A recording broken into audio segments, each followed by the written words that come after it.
Hello and welcome to Non-Stop Wrestling Chat. My name is Barry and today we're here to talk about February 1997 WCW versus Monday Night Raw. It's that time of month again, guys, when we delve back into the past when I was a 6-year-old? 5-year-old. I was a 5-year-old at this time. When we delve back into the past to when I was 5 and we check out wrestling from this time. Was it good? Was it bad? Who knows? We're going to talk about it. Guys, I've changed up the format of the video a little bit, so let me know if you enjoyed this format better than the last one that I done. And go check that one out as well. Don't forget to hit like, subscribe and that beautiful notification bell. And let's get started.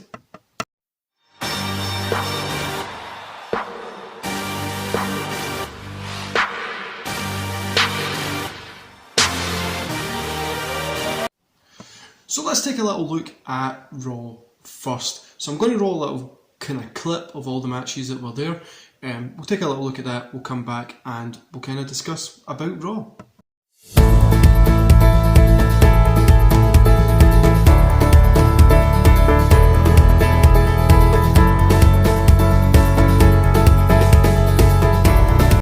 So Raw, guys, you've just seen there was a few good matches on Raw, but it also had that Raw Thursday thing at this point, so it was the little tune that's like Raw Thursday, Raw, whatever it goes like. I was vibing to it, I enjoyed it. Raw, honestly, it had some cool matches. You had Rock, Triple H. I always enjoyed the two of them tying up, especially this early bit before they were obviously Rock, Triple H. Sid versus Austin for the 13th, I think it was pretty fun as well. And then also we had that Austin Brett thing advancing and stuff like that as well, which the build is always awesome for that because it leads into that great match they have at WrestleMania. We also got ECW coming in, as you've seen from those little matches there. ECW was there, had a few matches on it, and I really enjoyed ECW coming to Raw. Always did enjoy them coming there. And on that one we had Farouk versus Taker. These two guys, I enjoy seeing them get in the ring anytime. I was always enjoyed Farouk and Ahmed Johnson when I was younger, and still going back, I know Ahmed Johnson especially, sorry about that guys, Ahmed Johnson especially might not be the best wrestler in the world, but he's still fun to watch. Now, there is some terrible lighting and stuff like that on the February 3rd Raw, but yeah, and something that I do need to say is that Tell Me Why music video for Shawn Michaels has to be the most hilarious thing that I've ever seen. It feels like a love note to to Shawn Michaels from Vince McMahon, and it popped me, honestly. See, when the music started playing, if you've not seen it, go back to, I think it's February the 24th, or maybe the one before that, February 17th maybe. Just go back and look at February 1997 Raw and you'll find it. It's literally on the network, it's clipped.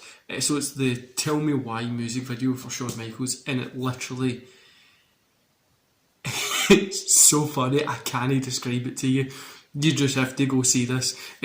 Has to be, or type it in on YouTube, one of the funniest things that I think, and this was broadcast on Raw on a Monday night Raw. Let's just play this random clip. That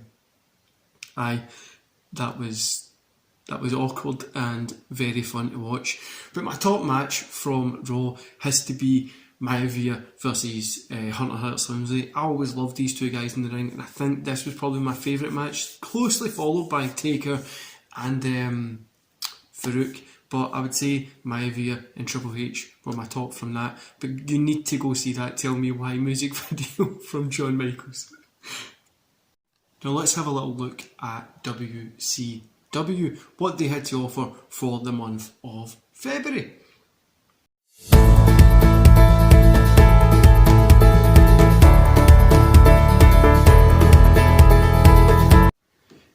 Guys, WCW Nitro was terrible this month, apart from the NWO stuff. And do you know, see the Piper Hogan stuff, the matches aren't good, but I'm always a sucker for it. You enjoy it, they build it up so good, right, they sell it to you so good that you want to see it, and it's always shite. Which is a pain in the ass. But we had got Sting looking, just standing staring as he does for pretty much the next year, and Yeah, Nitro always pisses me off as well because they've got so much talent and they have some good matches throughout the month, but there's so much bad. Like, you literally wait so long for a good match to come on or for the NWO to come out that you go through all this terrible shit. Hopefully the NWO come out. But as always, the NWO, and apart from a few matches, were the best part of this.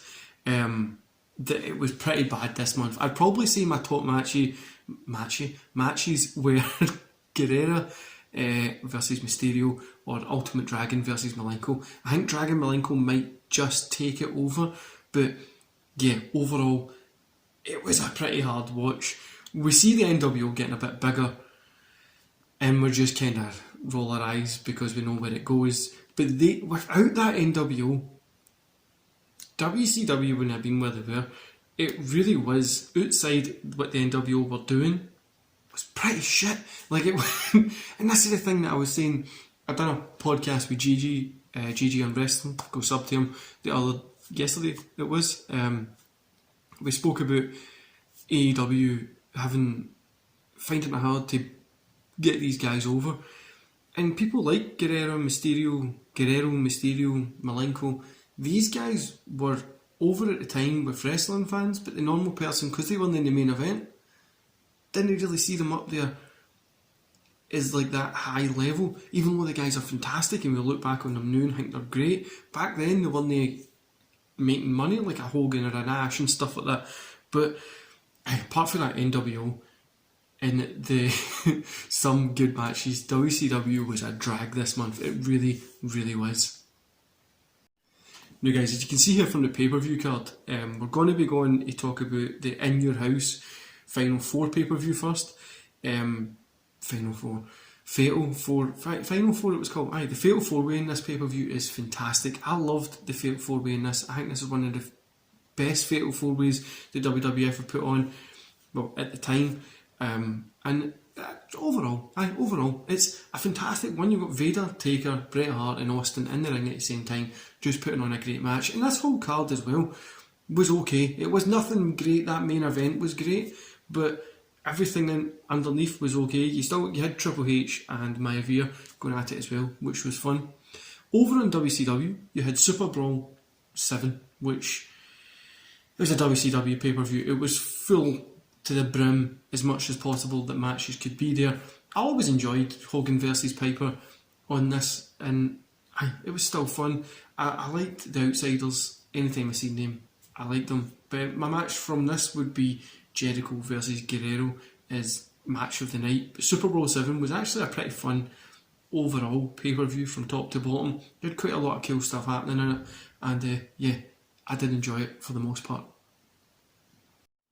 So overall, guys, I'm going to lean to WWF Raw winning this one. They had a little bit better show for me. The pay-per-view wise, I would probably skew to WCW, so they had a couple more matches on it that were more enjoyable than WWF. But that Fatal 4-Way is one of my favourite matches, so I would say that tops everything. But yeah, the Nitro was really, really bad this month.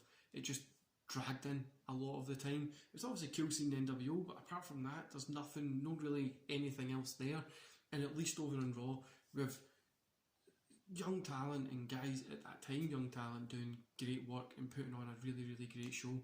But yeah, so apart from that, I'd probably say Raw was the winner. Pay-per-view wise, Super Brawl, and yeah, February as a whole was an okay month. It wasn't anything special. It was that weird time in wrestling when they're trying to push that envelope and make things happen. But that music video for Shawn Michaels, guys, please go watch it. You need to see it. It's just hilarious. Anyway, guys, I'm going to love yous and leave yous there. Don't forget to hit like, subscribe, and that beautiful notification bell. Let me know how you enjoyed this format of the video here, the way I've done it. Did you enjoy this one better than last month's? And I'll see you back here Wednesday. I think I'm back Wednesday. See you then.